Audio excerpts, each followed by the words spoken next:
DOST TV program na Expert Talk at updates sa mga young Filipino scientists, ating tatalakayin kasama sina Sir Rodolfo P. De Guzman, ang Communication Resources and Production Division Chief ng DOST Science and Technology Information Institute, at si AJ Castro, ang host ng programang Expert Talk. Magandang tanghali po sa inyo at welcome sa Bagong Pilipinas ngayon. Good afternoon po. Okay. Alright, for Sir, unahin ko muna po kayo, no? Una sa lahat, congratulations sa matagumpay na programang Expert Talk. At tanungin muna natin si Sir Rodolfo, ano po ba yung idea at inspirasyon sa likod ng programang ito ng DOST? Yes, nga, no? Rudy na lang. Masyado tayong formal. Sir Rudy. Okay. So, in 2017, we had a survey by the national SWS, no? To see the level of awareness ng ating mga kababayan sa SNT. And sad to say, ay 6% lang. Napakababa, no? And in 2017, the following year, 2018, in the following year, ay tumaas lang ng konti ito to 13%. And then come 2019, naging 18%. But still, this is a very low for us, and we thought of coming up with a program to really bring science, technology, and innovation, information to our citizenry, di ba? So kaya inisip namin, why not use DOST-TV as the platform and come up with a show na Expert Talk, so that mas maraming kababayan natin ang maengganyo na pumasok sa STEM courses, no? Science, Technology, Engineering, and Mathematics, para mapalawig pa natin, no? Yung ating science and technology efforts sa bansa towards national development.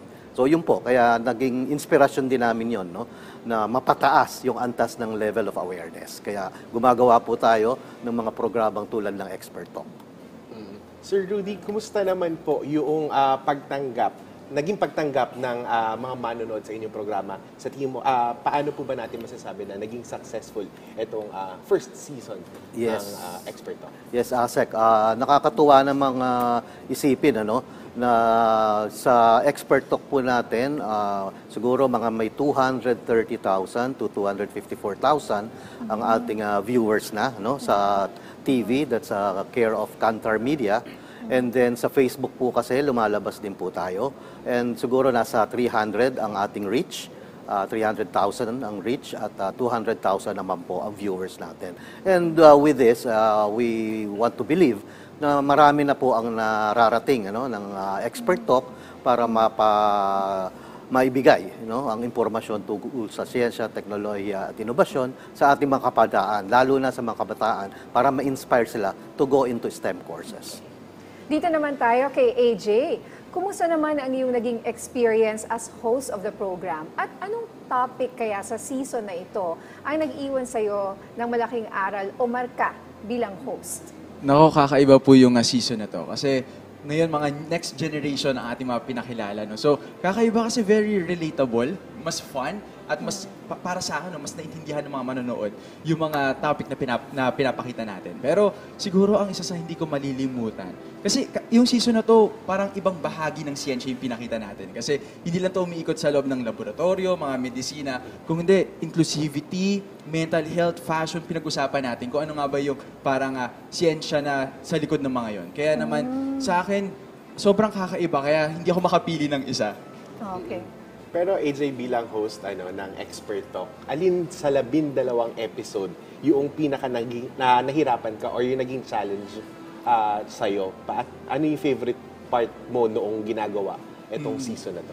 Siguro po yung pinaka-challenging. Siguro alam na mga manonood, pumasok ako ng loob ng babuyan. Kasi bago talaga siya sa akin, hindi ako sanay sa mga ganung area. Pero nakakatuwa kasi pinakita sa akin ng isang, yung next gen expert namin. Pinakita niya sa akin yung naging training ground niya. Kaya naman, ang saya rin, nakita ko kung paano nagsimula yung interest niya sa pagbuo ng invention niya. Nakakatuwa. I'm very happy kasi ako, I'm a mom and I want my kids to be interested talaga in science or STEM, di ba? Kasi ito yung mga minsan nakakaligtaan or mahirap kasi para sa aming mga estudyante or ang ang boring minsan. But so it's great to know na meron pong mga ganitong programa. Sana po ipagpatuloy nyo at marami pang seasons. So siguro at this point, ano po, Sir Rudy, ang mensahe ninyo sa mga kabataan na nais tahakin ang larangan ng science, technology, and innovation? Okay. So sa amin, sa DOST, through the DOST-TV na program na Expert Talk, nais naming ipahayag sa mga kabataan na napakaganda ng mga opportunities na na-i-offer ng mga STEM graduates. Tulad ng babanggitin ko lang, if I may, yung isang na-feature namin sa isang episode ay si Princess Aquino. Siya ay isang grade 7 na student of Philippine Science High School, Calabarzon Campus, na multi-awarded siya sa mga international and local competitions sa math. So siya ang math wizard ng Batangas. At may isa pa, si China Luna ng University of the Cordilleras na nasa forensic science naman siya.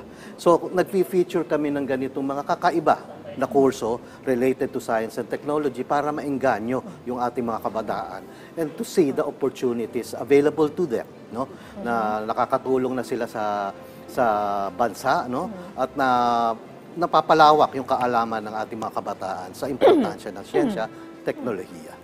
Sir Rudy, follow-up lang natin doon sa tanong ni Nina. Siyempre, nag-run na kayo ng 12 episodes. Yes. Maraming nakapanood. Yep. And for sure, maraming na-inspire doon sa program. May mga talks na po ba for next season for Expert Talk? Yeah, of course, meron pa kaming we want this to continue because hindi lang naman ito pangmadalian na programa. We really want to increase the level of awareness kasi last year we reached 35% na ang level of awareness. So medyo mababa pa rin but we're very hopeful. Kaya this is actually this is the last episode for the season sa June 1, But we're now preparing for the next season, And nakahanda na po diyan, nakalinya na po 'yan. Mas maraming young experts ang i-feature namin para mas maraming maengganyo na mga kabataan na tularan, maging role models yung ating mga young scientists, researchers, engineers, mathematicians. So meron po 'yan. Tuloy-tuloy po tayo dito. We're very glad to know. Kaya balik tayo kay AJ. Paano mo isa-summarize? Mahirap tong tanong. Paano mo isa-summarize ang susunod na season? At ano ang pakiramdam mo na ikaw ay ginawaran ng gandingan ng kabataan? Congratulations sa'yo. Salamat po. Siguro wala mo ng spoiler, pero we will make sure na mas maraming mga bagong kabataan, yung mga ipapakilala natin, yung mga kabataang nagpakita nga ng galing sa agham at teknolohiya, na paniguradong magbibigay inspirasyon din sa mga manonood natin. And of course, mas gagawin natin mas fun talaga ang science sa next season natin yan. Pero isa siguro, yung naramdaman ko nung ginawaran ako ng gandingan ng kabataan, hindi ko rin yun inasahan, pero maraming salamat sa UPLB. Para sa akin, sa pagkilalang yun, may kakakibat siya na responsibilidad din na maging magandang ehemplo para sa mga kabataan at patuloy na magbigay ng tamang impormasyon para sa mga kabataan. At katulad ng mga ganitong plataforma, ganitong mga palabas, ay nadadaan natin siya sa mga kabataan. Sige, bago po tayo magpaalam, siguro mensahe na lang po ng ninyo para sa mga taga-subaybay na Expert Talk. Unahin na natin si Sir Rudy. Okay, thank you very much, Asek. So, subaybayan po natin ang Expert Talk. Suportahan po natin to. Ang huling episode po sa season na ito ay i-air po sa PTV4 ng June 1, this coming Saturday, 4 p.m. ng hapon. At may replay ng Sunday, 10:30 a.m. So, yun po. Subaybayan nyo at antabayanan nyo. Siguro baka mga September of this year ay lalabas na po yung next season natin with more exciting topics na mga experts na i-feature natin. And si AJ, your message sa mga aspiring scientists and followers na Expert Talk.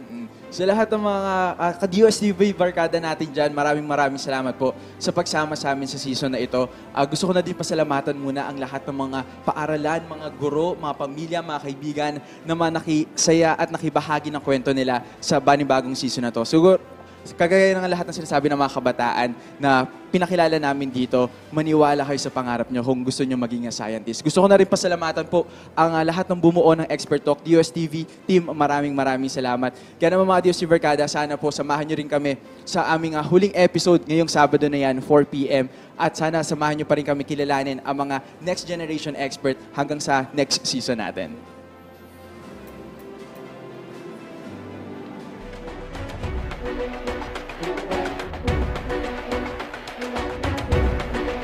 Alright, maraming salamat po sa inyong oras, Sir Rudy, and of course, AJ, good luck sa next season ng Expert Talk.